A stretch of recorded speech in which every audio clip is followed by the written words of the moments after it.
பேர் விஜயலக்ஷ்மி. நான் பேரம்பாக்கம். மகளிரில் வந்தது அறிமுகம் ஆச்சு. அவங்க நான் வார்டு நம்பராக இருந்து சொல்லதான் அறிமுகம் ஆனதே. அவங்க மகளிரில் வந்தாங்க. அவங்க மகளிரில் வந்து 2000 கொடுன்னு முதல்ல வாங்கினாங்க சார்.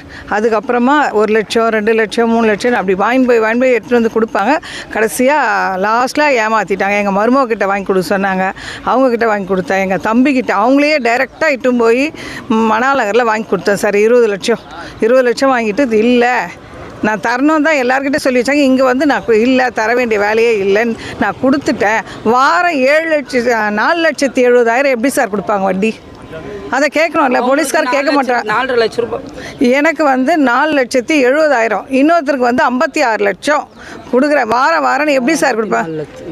56,000 எப்படி சார் 4,70,000 கொடுக்க முடியும்? அவங்க இந்த மாதிரி என் நகைகள்லாம் வாங்கிட்டாங்க. என் நகைகள்லாம் வச்சு குழந்தை முதல் குழந்தை செயின் வளையல் முத்தூட்டில் வச்சாங்க. அவங்க வச்சுட்டு கடைசியில் கேட்குறேன் மூட்டி தரேன் இன்னும் மூட்டியும் தரல.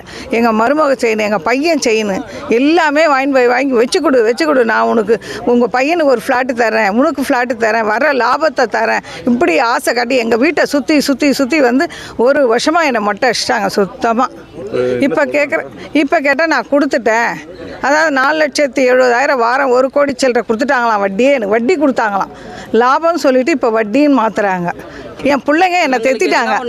2 பிள்ளைங்களும் என்னை வெளியே தெத்திட்டாங்க. மருமகளும் வெளியே தெத்திட்டாங்க. நீங்கள் வரக்கூடாது, எப்படி நீங்கள் எங்ககிட்டலாம் வாங்கி கொடுக்கலாம்? ஒரு ஆசையால் நாங்கள் பிள்ளைங்க நல்லா இருப்பாங்க தான் நான் கொடுத்தேன்.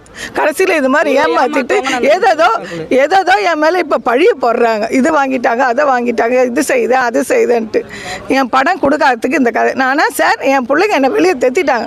நாளைக்கு எதுனா ஒன்றுன்னா அவளும் அவங்க கூட இருக்கிற ஆளு தான் துணை, வேறு எதுவும் இல்லை சார். அவங்க தான் துணை எனக்கு.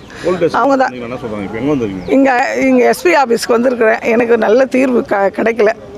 அவங்க வந்து சொல்லிட்டு போகிறது அவங்க எடுத்துக்கிறாங்க. அவங்கள கேள்வி கேட்கும்போது எங்களை தான் கேள்வி எப்படி வந்தது ஏதோ நாங்கள் எல்லாமே ஆதாயம் கொடுத்துட்டோம். மருமக எங்கள் நகை வச்சதும் மகளிரில் இருந்த காசு எடுத்து கொடுத்த ரசீதி, நகை வச்ச ரசீதி, அவங்க ஃபோன் நோட்டில் கையெழுத்து போட்டது எல்லாமே சப்மிட் பண்ணிட்டேன். நான் 53,330,000 ரூபாய் 30,000 தரணும் எனக்கு.